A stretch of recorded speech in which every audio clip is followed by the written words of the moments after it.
Establecemos comunicación en este momento con Ricardo Pascue, ex embajador de México en Cuba. Ex embajador Ricardo, ¿cómo estás? Un gusto, como siempre, saludarte.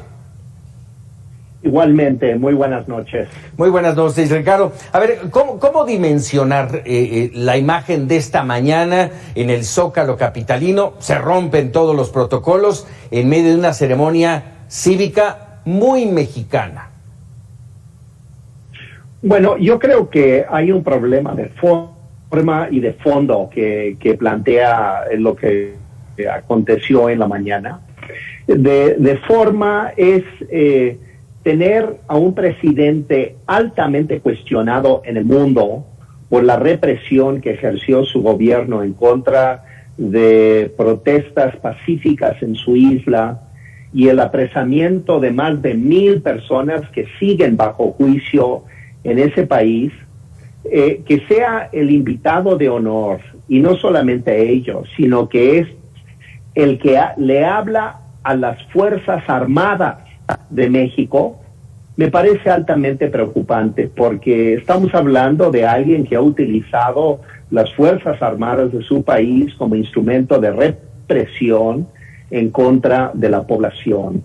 Entonces, esta idea de que no cuidamos las formas, me parece muy preocupante, porque indudablemente la invitación al presidente de Cuba a la reunión de CELAC, bueno, se entiende, pero su invitación a ser el orador, hecho inusual, en un evento de la celebración de la independencia y hablando a las Fuerzas Armadas de México, me parece preocupante. Es un mensaje preocupante para nuestras Fuerzas Armadas, porque es un hombre que sabe utilizarlas para reprimir a su pueblo.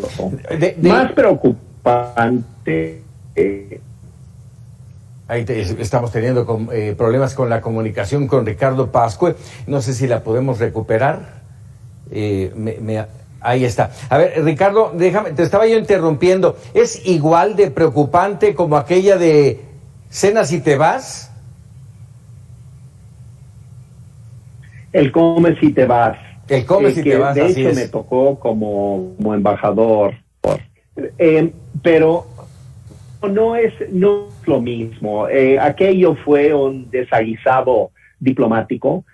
Pero esto tiene otra connotación y otra importancia, porque es nuestro presidente quien exalta la aparente o supuesta superioridad moral de la revolución cubana, pero no cuestiona la represión que ejerce en contra de su pueblo, porque una cosa sería exigir a Estados Unidos que levante el embargo, y yo estoy completamente de acuerdo con esa posición, pero otra cosa es no reclamarle al presidente cubano ahí presente que debiera liberar a los presos políticos en su país y respetar los derechos humanos de quienes protestan.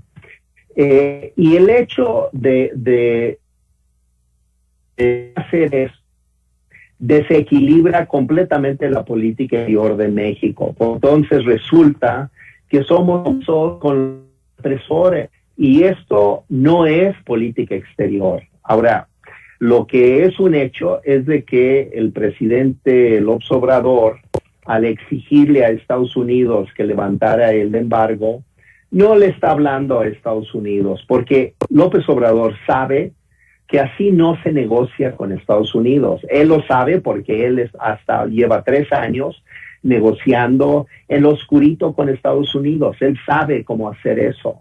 No, lo hace gritando en el Zócalo, porque en realidad no le está hablando a Estados Unidos.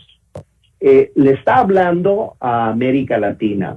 Quiere que América Latina lo vea como una especie de segundo Fidel Castro, un segundo Hugo Chávez, porque piensa la Cancillería mexicana y el mismo presidente López Obrador que viene una nueva oleada de gobiernos de izquierda en toda América Latina y encabezar esa nueva oleada. El pequeño detalle en todo este asunto es que no parece real su expectativa. Si vemos las elecciones el domingo pasado en Argentina que es el gran aliado de López Obrador y el presidente Alberto Fernández es su gran acompañante, acaba de sufrir una tremenda derrota electoral, una paliza total contra las fuerzas que ellos dirían que son los neoliberales. Entonces, ¿dónde está la recuperación de la izquierda en América Latina? No parece ser una tendencia. Puede ser que se dé en casos específicos. Ahora tenemos el caso de Perú, por ejemplo, pero no se dé la tendencia, especialmente en los grandes países, Brasil, Colombia, Chile, las potencias económicas de América del Sur no están en esa ruta. Entonces, me parece que la dificultad aquí es que el gobierno de México le está apostando a una falsedad, a una falacia. Y al apostar a una falacia de querer erigirse en una especie de hidalgo de la izquierda latinoamericana, se pelea con Estados Unidos de manera absolutamente innecesaria, de manera torpe. Sí. En ese sentido, Ricardo, vamos, como bien dices, no le habló hoy a Estados Unidos, pero seguramente el sábado en la reunión de la CELAC volverá a hablar de Estados Unidos. ¿Aguantará nuestro principal socio comercial? ¿Aguantará esta andanada? Bueno, ya está cómo se maneja, porque el hecho real es que México depende absolutamente de la buena voluntad de Estados Unidos para nuestra economía. Nuestra economía está completamente enganchada a la economía estadounidense. Si queremos salir de la crisis, tenemos que ponernos de acuerdo con Estados Unidos. Y ponernos de acuerdo con Estados Unidos es mantener un diálogo bilateral, fluido, amistoso, no necesariamente exento de diferencias, pero ciertamente un diálogo sin adjetivar a unos y otros. Y el presidente López Obrador está constantemente adjetivando a Estados Unidos, que nos considera sus lacayos, que no somos sus subordinados, no somos su patio trasero, etcétera. Y esto es denigrar la esencia de una relación bilateral fundamental. Entonces yo creo que el presidente López Obrador, en su apuesta más ideológica y política que fincarse en la realidad de México, nos puede llevar a una crisis económica incluso mucho mayor. En sumidas cuentas, me parece que no tiene salida. Y es el laberinto que en la mitología griega es del Minotauro, donde el Minotauro no encuentra ninguna salida a pesar de estar buscando su salida. Es que López Obrador está metiendo a México en un laberinto en el cual no hay salida para nosotros. Se está equivocando profundamente y se conduce con un espíritu ideológico irracional, y por lo tanto su discurso hoy en la plancha del Zócalo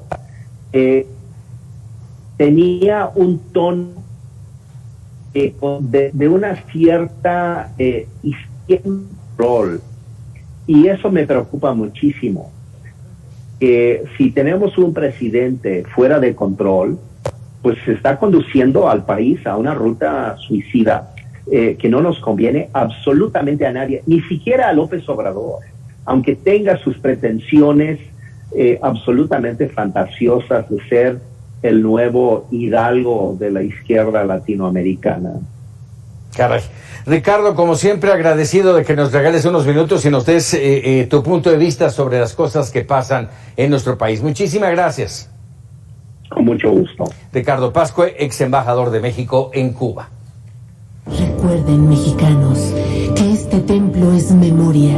Esta es casa.